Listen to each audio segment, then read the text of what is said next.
guys, welcome back to my channel. I'm Gian and I have a food blog called giancancook.com where I share my recipes. Today I'm going to share with you another one of my recipes, and this is for vegetable curry.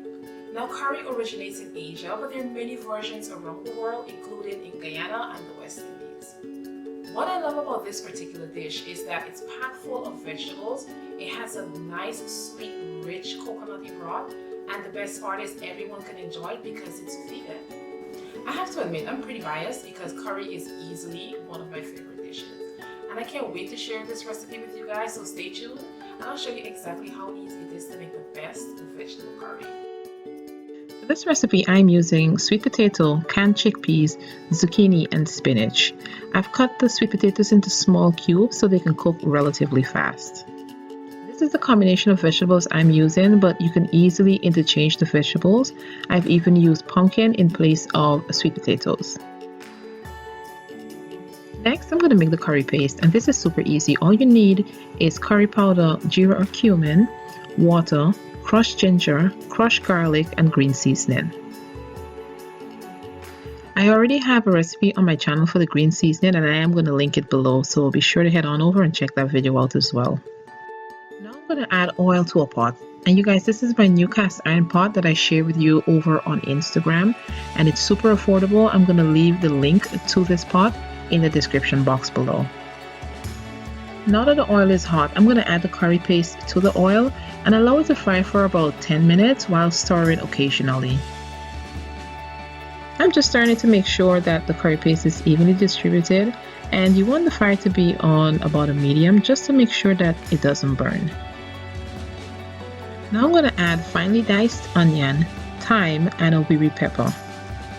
I'm going to give that a good stir and let it cook for about 2 to 3 minutes just until the onions begin to soften.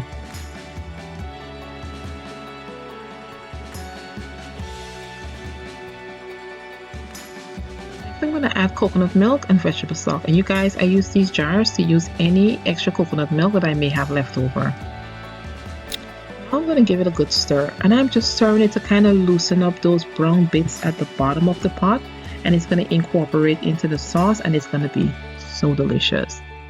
Now I'm adding the canned chickpeas as well as the sweet potato, as these take the longest to cook.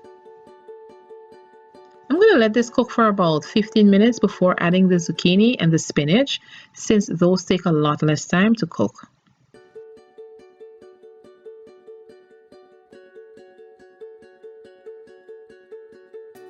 Now that it's been cooking for a while, I'm going to add the zucchini and the spinach and also salt to taste.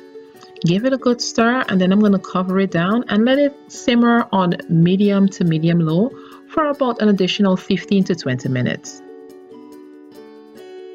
And that's it. Pretty much at this point, all you have to do is just sit back and wait for it to be finished.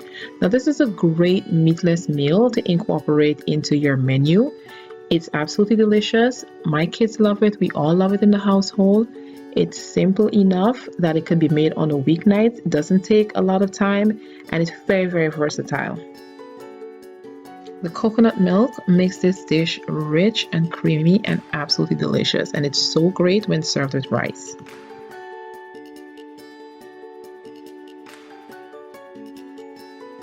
The link to this recipe will be in the description box below, so be sure to head on down and check that out.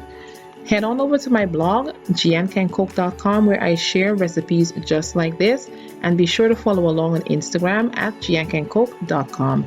Thank you guys. See you next time.